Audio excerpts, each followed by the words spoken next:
Hello दोस्तों, राम राम सभी को। स्वागत है आपका आपके अपने यूट्यूब चैनल सीईटी क्रैकर्स में, जहां पर तैयारी होती है स्मार्ट और आसान तरीके से। दोस्तों, जैसा कि आप स्क्रीन पर देख पा रहे हो, आज हम बात करेंगे भारतीय संविधान के भाग 5।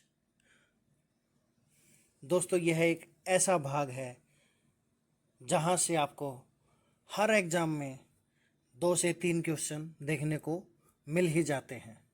अर्थात इस भाग की इम्पोर्टेंस अपने आप में बहुत ही ज़्यादा है। तो चलिए शुरू करते हैं भारतीय संविधान का भाग नंबर 5। दोस्तों, भारतीय संविधान का भाग नंबर 5 जो है वो आर्टिकल 52 से लेकर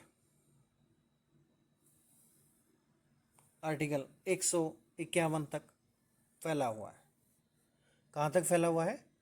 आर्टिकल 52 से लेकर आर्टिकल 151 तक। भारतीय संविधान का जो भाग नंबर 5 है, जो कि केंद्र सरकार यानी कि यूनियन गवर्नमेंट की रीढ़ बताया गया है। इस भाग में बताया गया है कि भारत की सरकार कैसे काम करती है, राष्ट्रपति कौन होता है, संसद कैसे बनती है, प्रधानमंत्री की क्या भूमिका रहती है, और सुप्रीम कोर्ट यानी कि जो भारत का सर्वोच्च न्यायालय है किस तरह से न्याय करता है। दोस्तों, भाग 5 हमें यह समझने में मदद करता है कि देश की सबसे बड़ी शक्तियां कैसे काम करती हैं, संविधान के दायरे में रहकर कैसे उन्हें चलाया जाता है। तो चलिए शुरू करते हैं, एक एक करके इन महत्वपूर्ण अनुच्छेदों को समझने की कोशिश करते हैं, बिल्कुल ही आसान और सरल भाषा में। दोस्तों, जैसे मैंने बताया कि भारतीय संविधान का भाग नंबर 5 जो कि आर्टिकल 52 से आर्टिकल 151 तक फैला हुआ है, यह भाग केंद्र सरकार की संरचना, उसकी शक्तियों और कार्यों को परिभाषित करता है। इसे हम मुख्यतः 5 अध्यायों में बांटकर पढ़ेंगे। वे 5 अध्याय कौन से होंगे ये मैं आपको पहले ही बता देता हूँ। दोस्तों, पहले अध्याय में हम पढ़ेंगे राष्ट्रपति और उपराष्ट्रपति, जो कि आर्टिकल 52 से लेकर आर्टिकल 73 के अंतर्गत आते हैं। दूसरे अध्याय में हम पढ़ेंगे देश की संसद के बारे में, जो कि आर्टिकल 79 से 122 तक इसका वर्णन किया गया है। दोस्तों, तीसरे अध्याय में हम पढ़ेंगे मंत्री परिषद के बारे में, जिसका वर्णन आर्टिकल 74 से लेकर आर्टिकल 78 तक किया गया है। अध्याय 4 में हम पढ़ेंगे भारत का सर्वोच्च न्यायालय अर्थात सुप्रीम कोर्ट ऑफ इंडिया, जिसका वर्णन आर्टिकल 124 से 147 के बीच में किया गया है। दोस्तों, हमारा अंतिम और 5वां अध्याय होगा नियंत्रक और महालेखा प्रेक्षक, जिसको इंग्लिश में CAG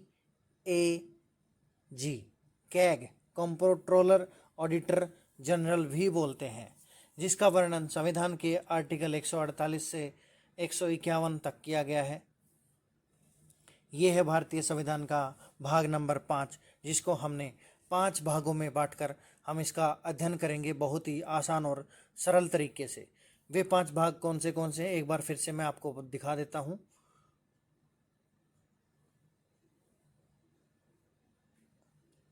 नंबर 1 पर होगा भारत का राष्ट्रपति और उपराष्ट्रपति, जिसका वर्णन भारतीय संविधान के आर्टिकल 52 से 73 के बीच में होगा।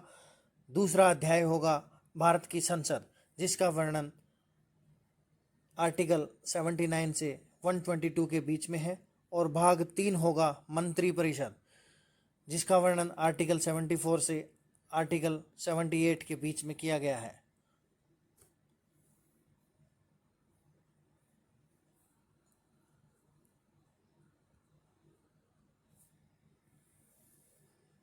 अध्याय नंबर 4 जो कि भारत का सर्वोच्च न्यायालय है, या फिर supreme court of India, supreme court of India, जिसका वर्णन आर्टिकल 124 से 174 के बीच में है, सॉरी आर्टिकल 124 से 147 के बीच में किया गया है।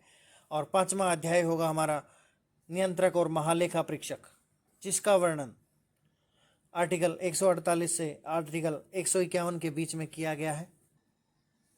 तो चलिए दोस्तों, शुरुआत करते हैं भारतीय संविधान के भाग 5 के अध्याय नंबर 1, राष्ट्रपति और उपराष्ट्रपति। उसमें भी हम सबसे पहले करेंगे राष्ट्रपति के बारे में जानेंगे। दोस्तों, राष्ट्रपति देश का संवैधानिक प्रधान होता है। क्या होता है? संवैधानिक प्रधान।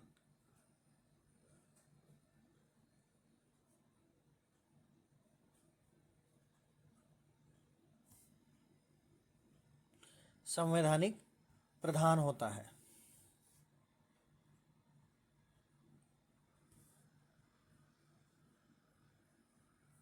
देश का संवैधानिक प्रधान होता है, अर्थात यह देश का प्रथम नागरिक कहलाता है। यह देश का प्रथम नागरिक कहलाता है। देश का प्रथम नागरिक कौन कहलाता है? भारत का राष्ट्रपति। भारत के राष्ट्रपति से संबंधित आर्टिकल्स हैं आर्टिकल 52 से आर्टिकल 62 तक। आर्टिकल 52 से लेकर आर्टिकल 62 तक भारत के राष्ट्रपति के बारे में बताया गया है। दोस्तों, भारत में संसदीय व्यवस्था को अपनाया गया है। कौन सी व्यवस्था है? संसदीय। संसदीय व्यवस्था को अपनाया गया है, क्योंकि जो मंत्रिपरिषद होती है वो लोकसभा के प्रति उत्तरदायी होती है। इसलिए हम कह सकते हैं कि राष्ट्रपति जो है नाम मात्र की कार्यपालिका है और प्रधानमंत्री और उसका मंत्रिमंडल वास्तविक कार्यपालिका है। यानी कि देश में जितने भी कार्य किए जाते हैं वो प्रधानमंत्री और उसकी मंत्रिमंडल के द्वारा किया जाता है। लेकिन नाम मात्र की कार्यपालिका का मतलब होता है जो भी कार्य होते हैं वो राष्ट्रपति की सहमति के बिना नहीं हो सकते। जो भी देश में कानून बनेगा राष्ट्रपति के साइन के बिना कानून नहीं बन सकता। लेकिन वो कानून बनाता कौन है? देश की संसद बनाती है। संसद में देश के प्रधानमंत्री और उसका मंत्रिमंडल बैठते हैं, लेकिन अंतिम सिग्नेचर देश के राष्ट्रपति के ही चाहिएंगे। जब तक राष्ट्रपति किसी कानून पर अपने हस्ताक्षर नहीं करता तब तक उसको संसद में पारित नहीं माना जाता है। दोस्तों, अनुच्छेद 52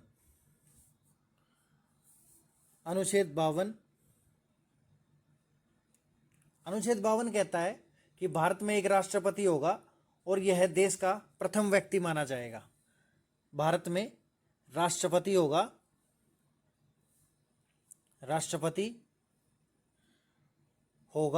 और यह देश का प्रथम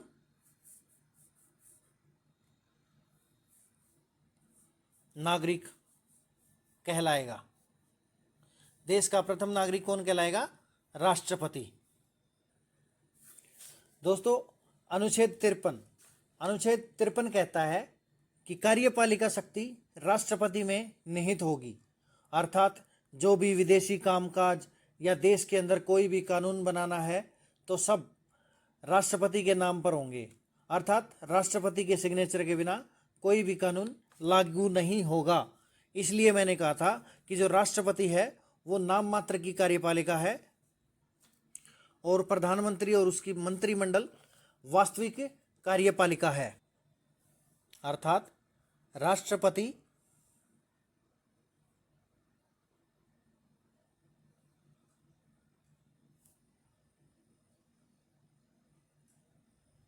नाम मात्र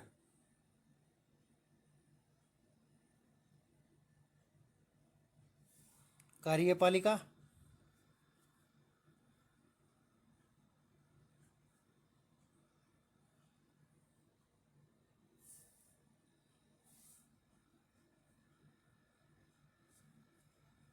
प्रधानमंत्री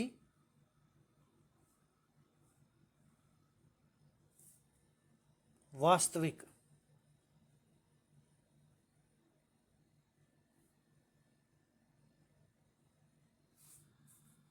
कार्यपालिका है।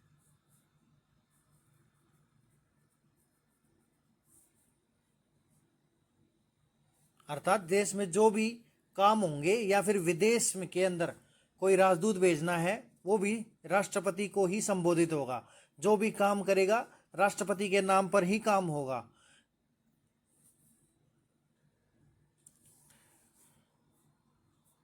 आर्टिकल 54।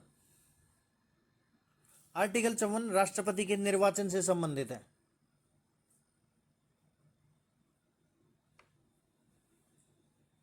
निर्वाचन से संबंधित है। इसमें राज्यसभा, अब आता है कि राष्ट्रपति के निर्वाचन में कौन कौन हिस्सा ले सकता है, अर्थात कौन कौन अपना वोट डाल सकता है। ये है राज्यसभा,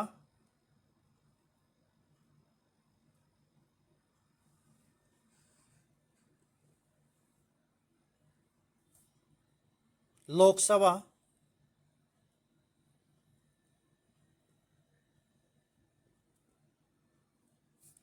राज्यसभा, लोकसभा, राज्य की विधानसभा, राज्य की विधान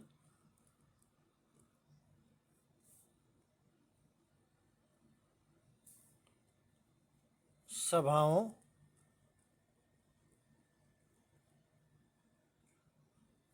के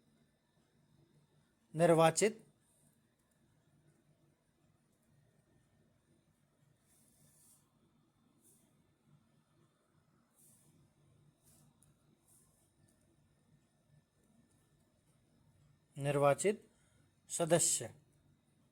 अब विधानसभा में कौन से सदस्य निर्वाचित होते हैं?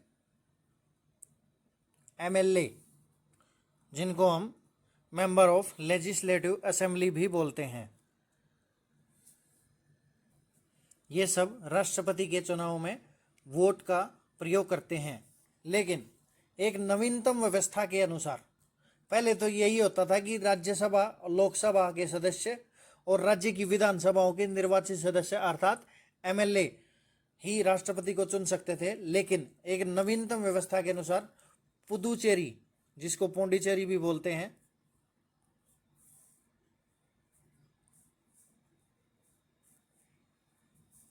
पुदुचेरी तथा दिल्ली, पुदुचेरी और दिल्ली, पुदुचेरी और दिल्ली, दिल्ली देश की राजधानी दिल्ली, इनकी विधानसभाओं के सदस्य, निर्वाचित सदस्य भी शामिल किए गए हैं वोट डालने में। तो कौन कौन हो गए हैं, चलो एक बार फिर से देख लेते हैं।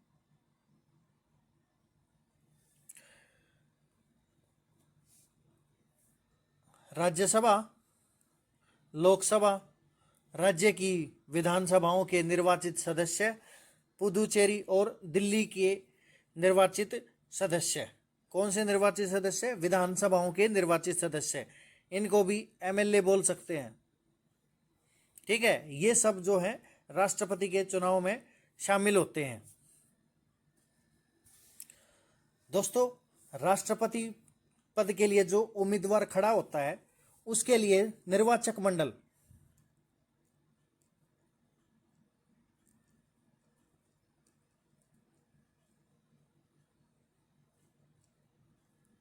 निर्वाचक मंडल के 50 सदस्य, प्रस्तावक होने चाहिए 50 सदस्य,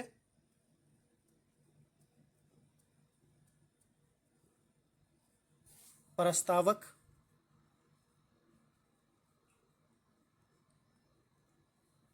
अर्थात 50 सदस्यों के द्वारा प्रस्ताव में हिस्सा लिया जाता है, उनको प्रस्तावक बोलते हैं।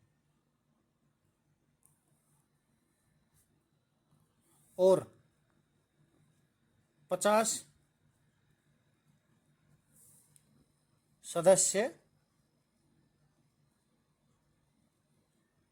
अनुमोदक,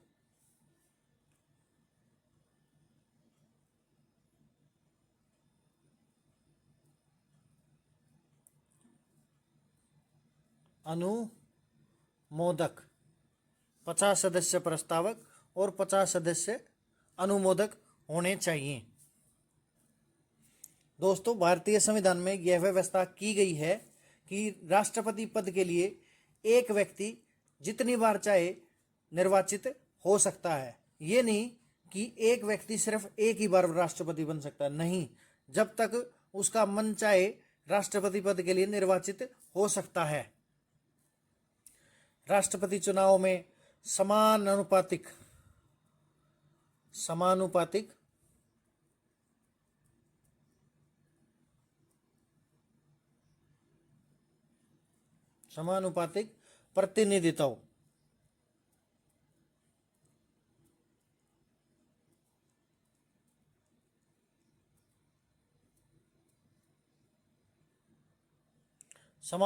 प्रतिनिधित्व की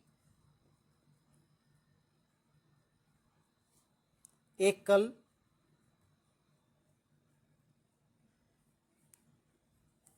संक्रमणीय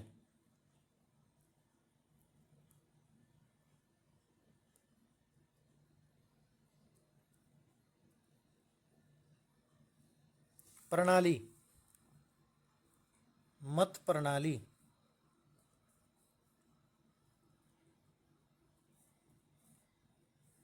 का प्रयोग किया जाता है। अब क्वेश्चन आता है कि राष्ट्रपति के पद के निर्वाचन में कौन सी प्रणाली, मत प्रणाली का प्रयोग किया जाता है? वो है समानुपातिक प्रतिनिधित्व की एकल संक्रमणीय मत प्रणाली। और इस प्रणाली का वर्णन जो है वो आर्टिकल 55 में किया गया है। कौन सी प्रणाली है? समानुपातिक प्रतिनिधित्व की एकल संक्रमणीय मत प्रणाली, जिसका वर्णन आर्टिकल 55 में किया गया है। दोस्तों, राष्ट्रपति के निर्वाचन से संबंधित कोई भी अगर मान लो विवाद खड़ा हो जाता है तो उनका निपटारा देश का सर्वोच्च न्यायालय यानी कि सुप्रीम कोर्ट ऑफ इंडिया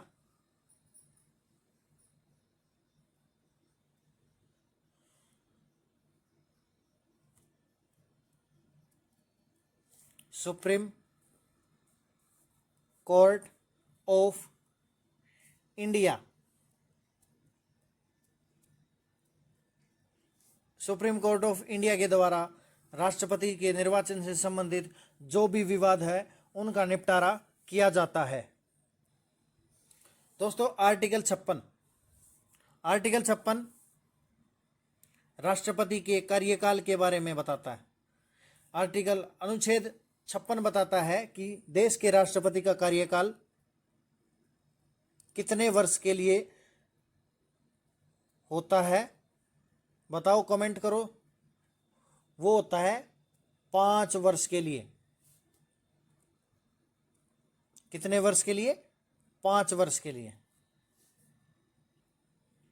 जैसा कि मैंने बताया कि राष्ट्रपति के लिए कार्यकाल जो होता है वो 5 वर्ष के लिए होता है, लेकिन अगर 5 वर्ष पूर्ण होने के उपरांत भी राष्ट्रपति अपना पद नहीं त्याग करेगा।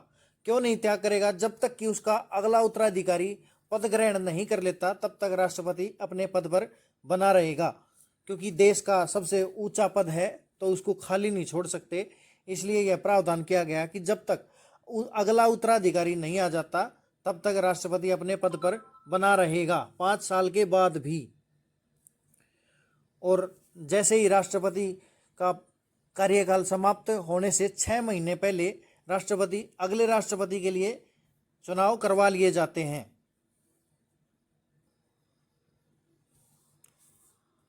दोस्तों, आर्टिकल 60 यह बताता है कि राष्ट्रपति को शपथ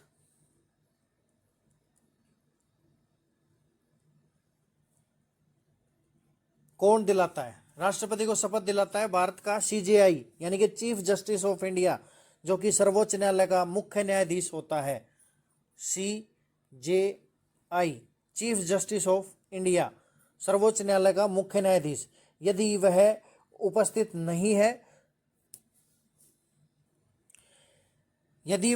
नहीं है तो राष्ट्रपति को शपथ सुप्रीम कोर्ट के वरिष्ठतम न्यायाधीशों में से कोई भी एक शपथ दिला सकता है, लेकिन सबसे पहले अधिकार है चीफ जस्टिस ऑफ इंडिया का। यदि वह अनुपस्थित है तो सुप्रीम कोर्ट का कोई भी वरिष्ठतम मुख्य न्यायाधीश राष्ट्रपति को शपथ दिलवा सकता है। दोस्तों, अब हम करते हैं राष्ट्रपति पद के लिए योग्यता। क्या क्या योग्यताएं होनी चाहिए।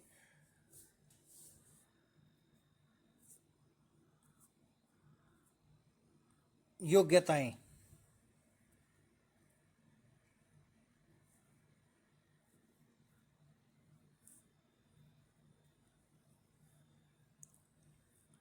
सबसे पहले जो उम्मीदवार राष्ट्रपति पद के लिए चुनाव में खड़े होते हैं वो होना चाहिए भारत का नागरिक।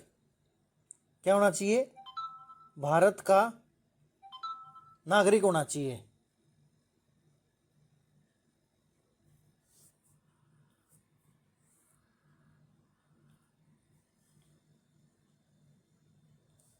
क्या होना चाहिए?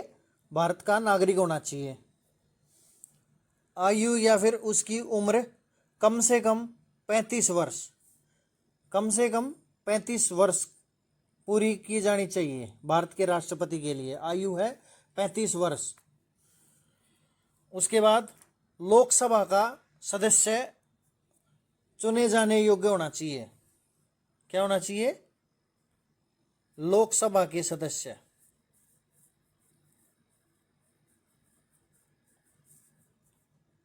लोकसभा का सदस्य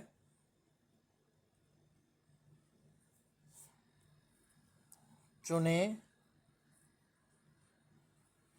जाने योग्य। कोई भी व्यक्ति जो लोकसभा का सदस्य चुने जाने योग्य होगा वो राष्ट्रपति का चुनाव लड़ सकता है। और सबसे अहम बात, वह व्यक्ति लाभ के पद पर ना हो। लाभ के पद पर ना हो। जिस भी व्यक्ति के अंदर ये चारों योग्यताएं होंगी, कौन सी? भारत का नागरिक होना चाहिए, 35 वर्ष की आयु होनी चाहिए कम से कम, और लोकसभा का सदस्य चुने जाने योग्य होना चाहिए, और लाभ के पद पर ना हो, वो व्यक्ति भारत के राष्ट्रपति का चुनाव लड़ सकता है। अब आता है पद का त्याग, कि राष्ट्रपति अपने पद का त्याग कितने तरीके से कर सकता है।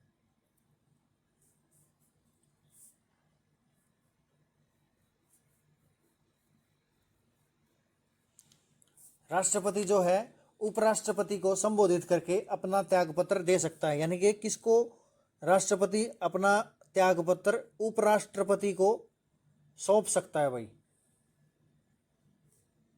किसको सौंप सकता है? उपराष्ट्रपति को। और जिसकी सूचना उपराष्ट्रपति किसको देगा? वो देगा लोकसभा अध्यक्ष को। कई बार ये क्वेश्चन आ जाता है कि राष्ट्रपति अपना इस्तीफा जो त्यागपत्र है वो उपराष्ट्रपति को देता है, जिसकी सूचना उपराष्ट्रपति किसको देता है? तो उपराष्ट्रपति इसकी सूचना लोकसभा के अध्यक्ष को देता है भाई। किसको देता है? लोकसभा अध्यक्ष को। एक तरीका तो ये हो गया पद त्याग करने का, कि राष्ट्रपति अपना त्यागपत्र उपराष्ट्रपति को संबोधित कर दे और अपने पद का त्याग कर सकता है, और उपराष्ट्रपति इसकी सूचना लोकसभा अध्यक्ष को दे देगा। दूसरा तरीका है राष्ट्रपति को पद से हटाने का, वो है महाभियोग। क्या है? महाभियोग।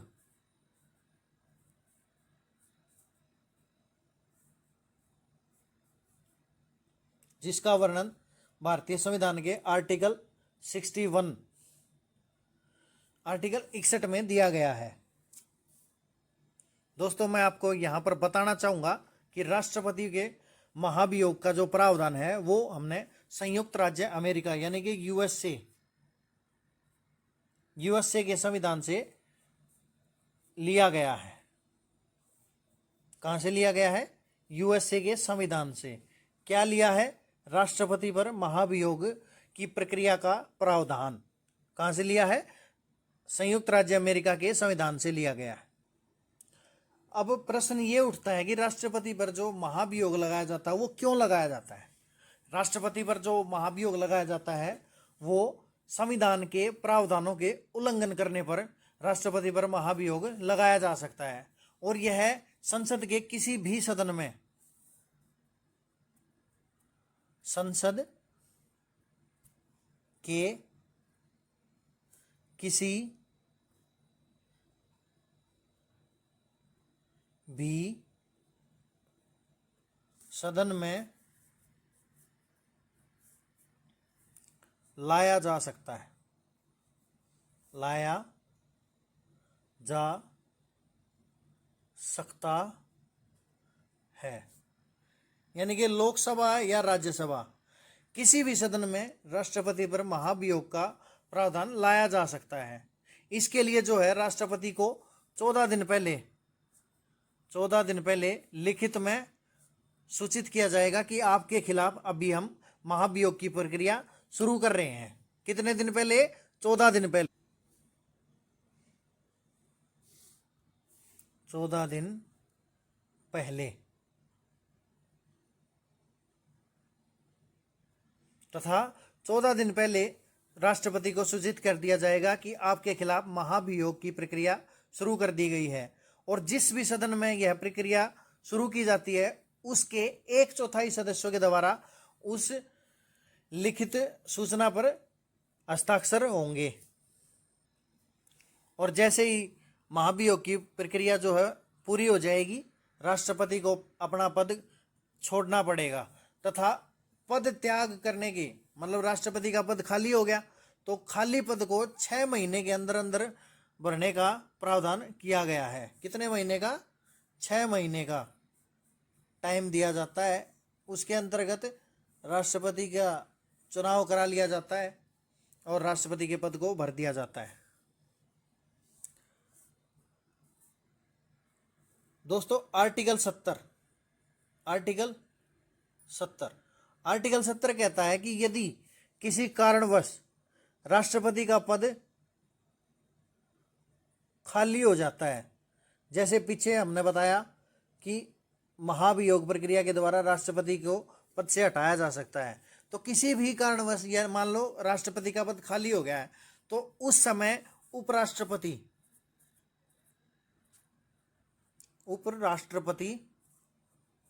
राष्ट्रपति का पदभार संभालेंगे तथा उनको वही शक्तियां प्राप्त होंगी जो राष्ट्रपति को होती हैं। अर्थात उस टाइम पे जो उपराष्ट्रपति होते हैं वो राष्ट्रपति के रूप में कार्य करेंगे।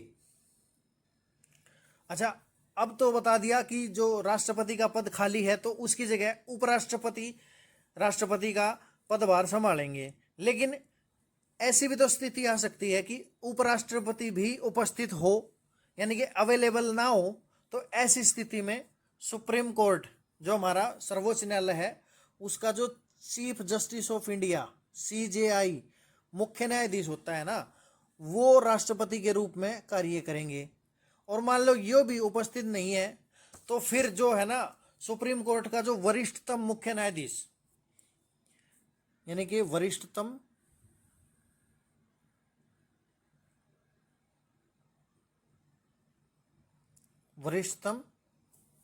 न्यायाधीश,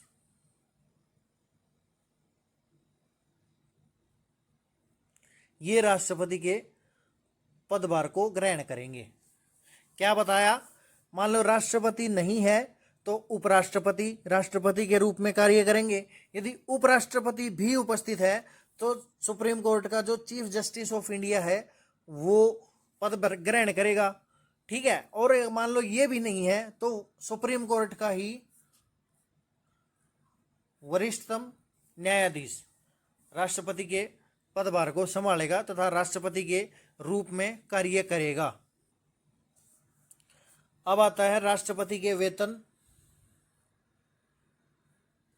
और भत्ते। वेतन और भत्ते मतलब राष्ट्रपति को कितना वेतन मिलता है, कौन कौन से भत्ते राष्ट्रपति वहन करते हैं, आइए जानते हैं इनके बारे में। दोस्तों, राष्ट्रपति का वेतन जो है वो है 5 लाख पर मंथ। हर महीने की जो उनकी सैलरी है वो है 5 लाख। इसके अलावा उन्हें जीवन भर फ्री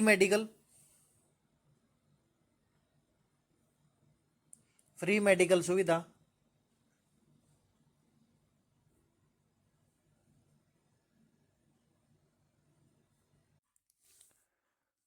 फ्री आवास,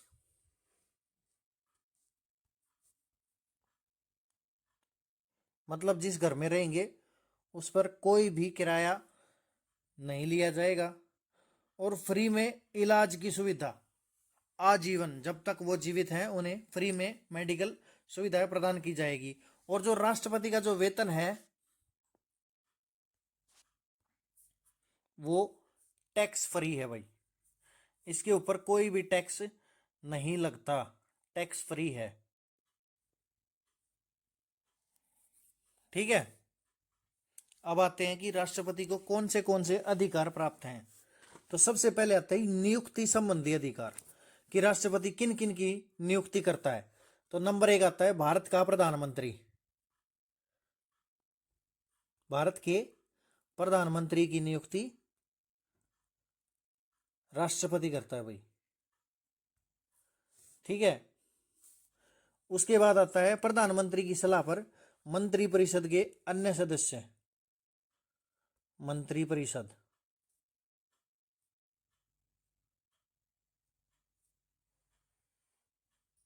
प्रधानमंत्री और प्रधानमंत्री की सलाह पर मंत्रिपरिषद के सदस्य, सुप्रीम कोर्ट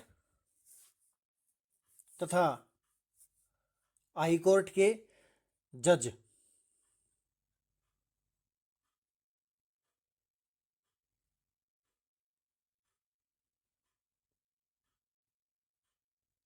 ठीक है। प्रधानमंत्री हो गया, मंत्रिपरिषद के सदस्य, सुप्रीम कोर्ट और हाई कोर्ट के जज, नियंत्रक और महालेखा परीक्षक जिसे CAG, controller auditor general, CAG जिसे हिंदी में नियंत्रक और महालेखा परीक्षक, इसकी नियुक्ति भी राष्ट्रपति के द्वारा की जाती है। राज्यों के राज्यपाल यानी कि गवर्नर,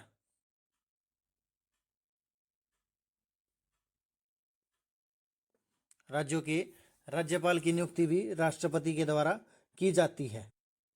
उसके बाद मुख्य चुनाव आयुक्त, मुख्य चुनाव आयुक्त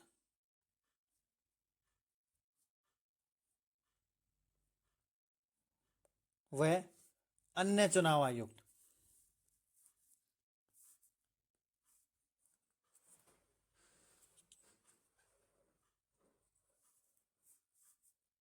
अन्य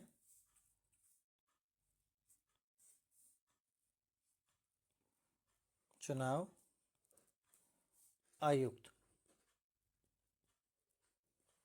इनकी नियुक्ति भी राष्ट्रपति के द्वारा की जाती है। उसके बाद भारत का महान्यायवादी,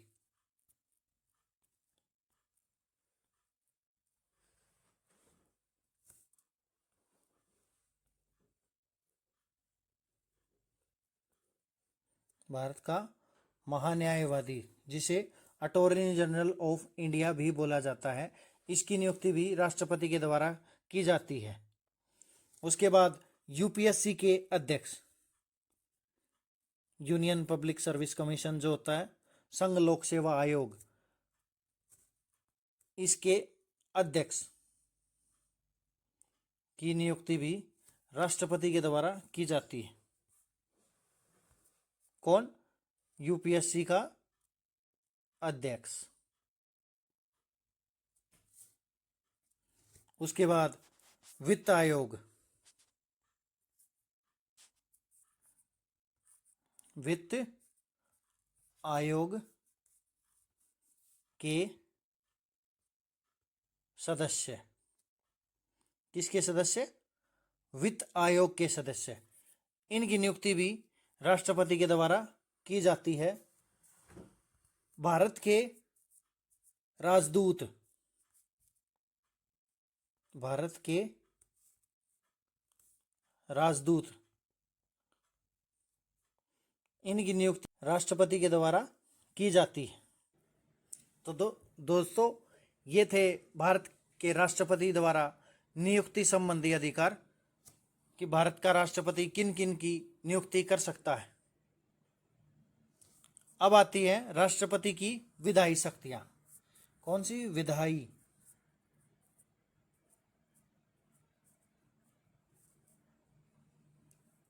यानी कि राष्ट्रपति को संसद में कौन सी शक्तियां प्राप्त है।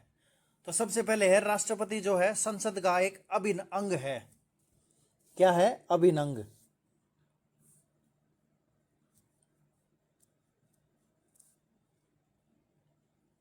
अभिन्न अंग संसद का अभिन्न अंग है। संसद के वैसे 3 अंग हैं दोस्तों। नंबर 1 राष्ट्रपति, नंबर 2 लोकसभा, नंबर 3 राज्यसभा। तो जो राष्ट्रपति है वो संसद का अभिन्न अंग है।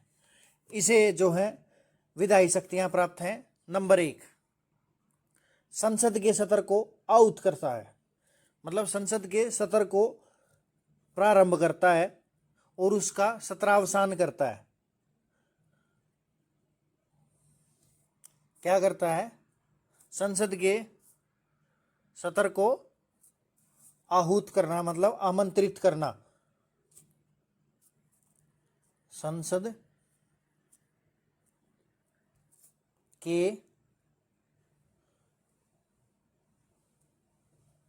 सत्र को आहूत या फिर आमंत्रित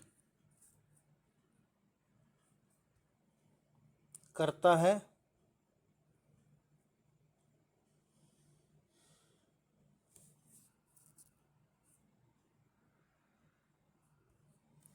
सत्रावसान करता है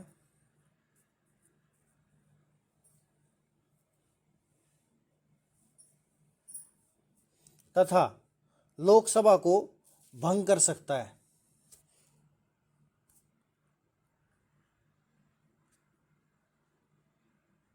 लोकसभा को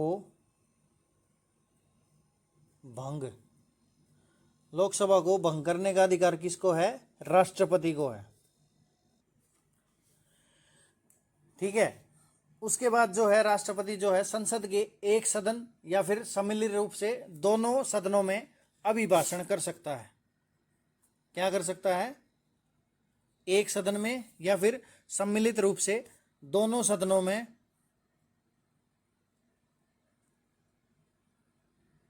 दोनों सदनों में अभिभाषण अर्थात भाषण, आसान भाषा में भाषण देता है।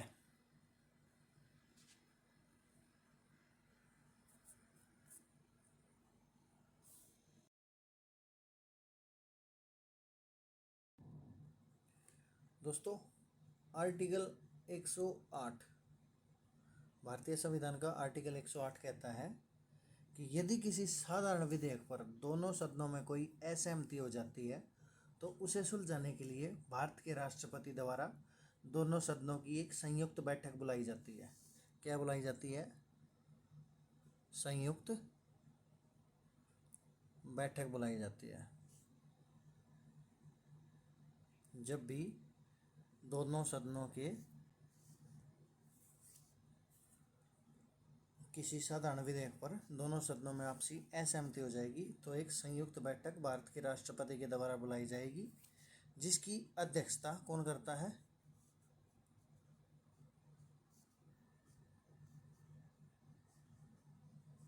जिसकी अध्यक्षता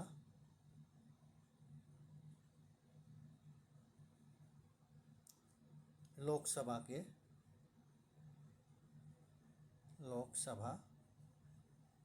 स्पीकर या फिर लोकसभा अध्यक्ष के द्वारा संयुक्त अधिवेशन की अध्यक्षता की जाएगी।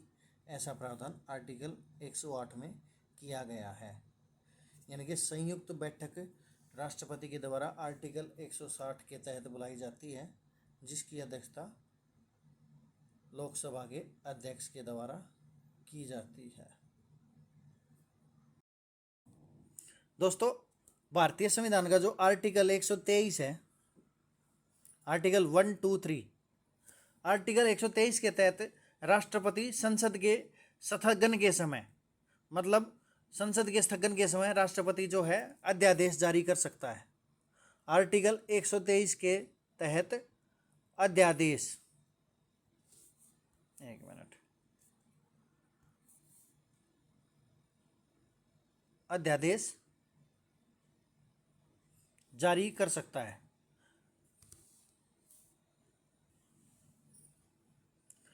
दोस्तों, जैसा कि मैंने वीडियो के स्टार्टिंग में बताया था कि राष्ट्रपति जो है भारत का प्रथम नागरिक है।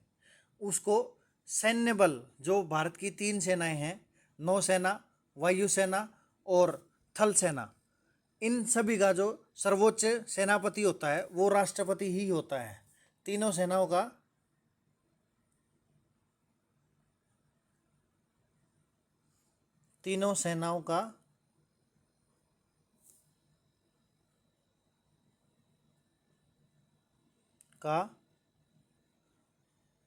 सर्वोच्च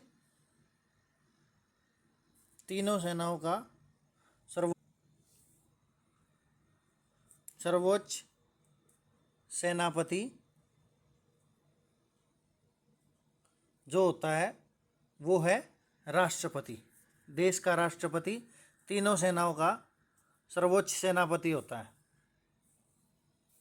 ठीक है।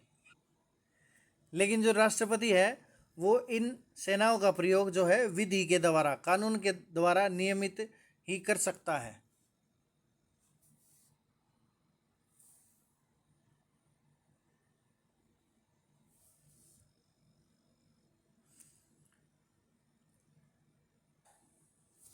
दोस्तों, भारतीय संविधान का जो आर्टिकल 72 है वो कहता है कि राष्ट्रपति किसी भी अपराध के लिए दोषी ठहराए गए व्यक्ति के दोष यानी कि उसकी सजा को कम भी कर सकता है और एकदम माफ भी कर सकता है।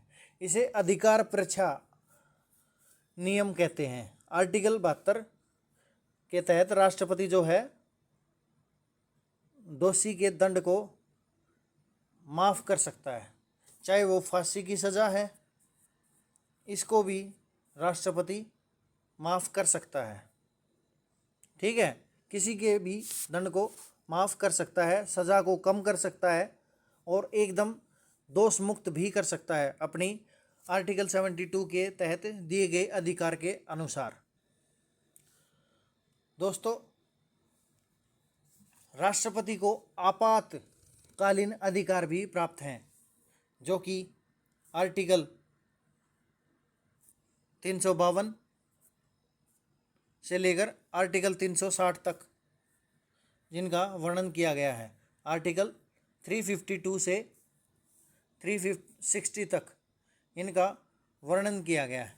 चलिए एक एक करके इनके बारे में समझते हैं। सबसे पहले आता है आर्टिकल 352। इसमें जो आपात लगता है वो होता है राष्ट्रीय आपातकाल, यानी कि नेशनल इमरजेंसी, राष्ट्रीय आपात।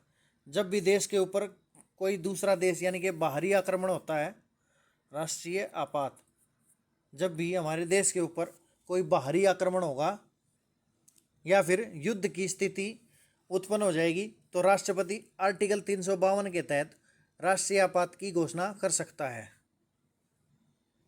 उसके बाद आता है आर्टिकल 356। आर्टिकल 356 कहता है राष्ट्रपति शासन। देश के अंदर राष्ट्रपति जो है राष्ट्रपति शासन लगा सकता है, लागू कर सकता है। राष्ट्रपति शासन जब भी किसी राज्य की जब भी किसी राज्य की संवैधानिक तंत्र जो है फेल हो जाएगा, मतलब सरकार गिर जाएगी, तो उसमें आर्टिकल 356 के तहत राष्ट्रपति जो है वो राष्ट्रपति शासन लागू कर सकता है। उसमें ऐसी स्थिति में राज्यपाल जो होता है वो शासन चलाता है। अगला आर्टिकल है आर्टिकल 360। आर्टिकल 360 जो कि वित्तीय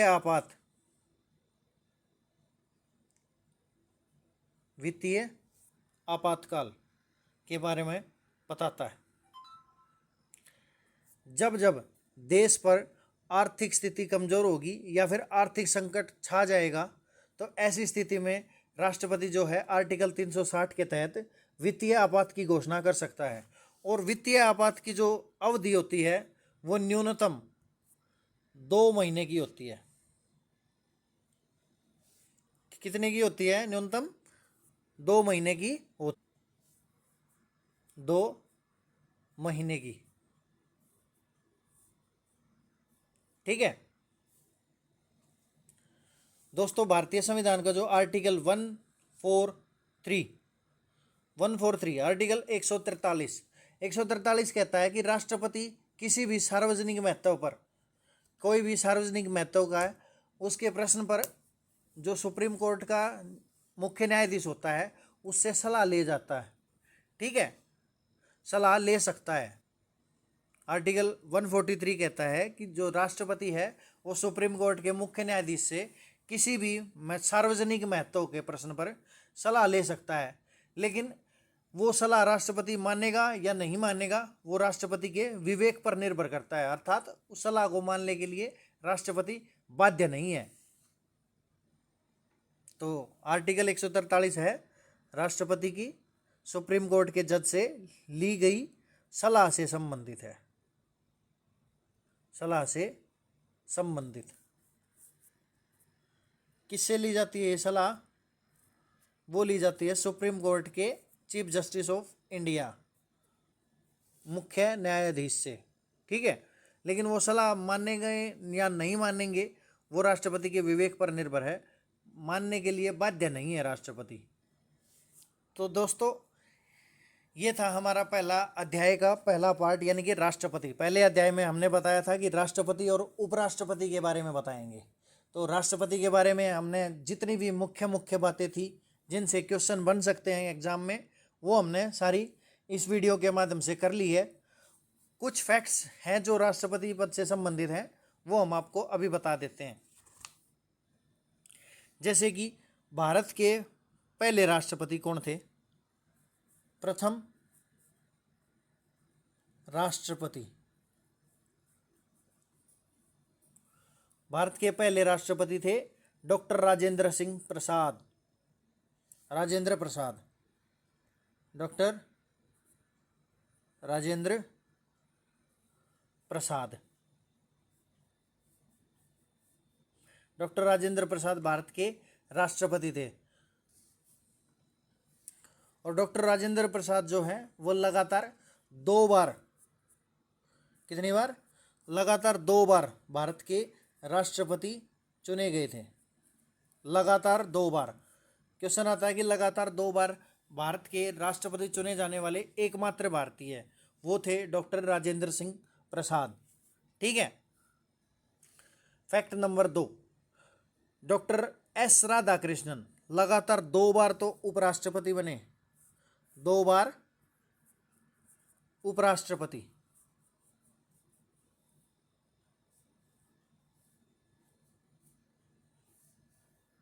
कौन? S Radhakrishnan. S Radhakrishnan. S Radhakrishnan जो थे वो 2 बार तो उपराष्ट्रपति बने लगातार, और 1 बार देश के राष्ट्रपति भी बने हैं।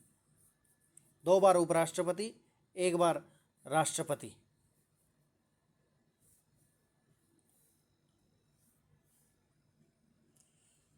दोस्तों देश में एक ऐसे राष्ट्रपति भी थे जिसके निर्वाचन के समय दूसरे चक्र की मतगणना करनी पड़ी थी, मतलब 2 बार वोटिंग की काउंटिंग करनी पड़ी थी। ठीक है, वे थे वी गिरी, वी गिरी। इनके निर्वाचन में 2 बार काउंटिंग करनी पड़ी थी। ठीक है, उसके बाद है डॉक्टर नीलम संजीव रेड्डी, NS रेड्डी। नीलम संजीव रेड्डी ये एकमात्र ऐसे राष्ट्रपति हैं जो एक बार चुनाव हार गए थे और दूसरी बार जो है निर्विरोध चुने गए। ठीक है, अब आता है स्वतंत्र भारत की पहली महिला राष्ट्रपति। पहली महिला राष्ट्रपति कौन थी?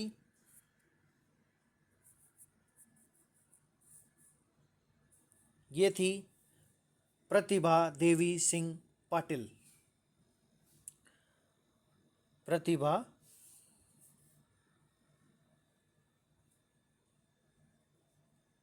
पूरा नाम है प्रतिभा देवी सिंह पाटिल और शॉर्ट में लिखते हैं प्रतिभा पाटिल। स्वतंत्र भारत की पहली महिला राष्ट्रपति थी। अच्छा, दूसरी कौन सी हैं? वे हैं वर्तमान की जो राष्ट्रपति हैं हमारे देश की, वे हैं श्रीमती द्रौपदी मुर्मू। श्रीमती द्रौपदी मुर्मू ये जो हैं 15वीं राष्ट्रपति हैं भारत की। इनका क्रम है 15वां। ठीक है, जो ये हैं उड़ीसा के मयूरभंज डिस्ट्रिक्ट आता है उड़ीसा के अंदर, मयूरभंज डिस्ट्रिक्ट से संबंधित है, जो कि उड़ीसा में है। उड़ीसा के मयूरभंज डिस्ट्रिक्ट से संबंधित है तथा संथाल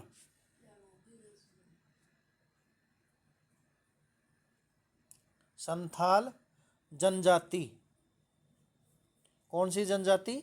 संथाल जनजाति से संबंधित हैं, जो कि एक आदिवासी समुदाय से हैं।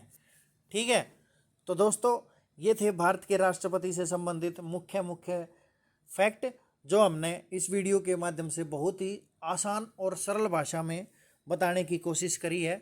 यदि आपको वीडियो अच्छी लगे तो वीडियो को लाइक ज़रूर करना, चैनल को सब्सक्राइब करना और अपने दोस्तों के साथ शेयर करना। तब तक के लिए पढ़ते रहिए। जय हिंद, जय भारत।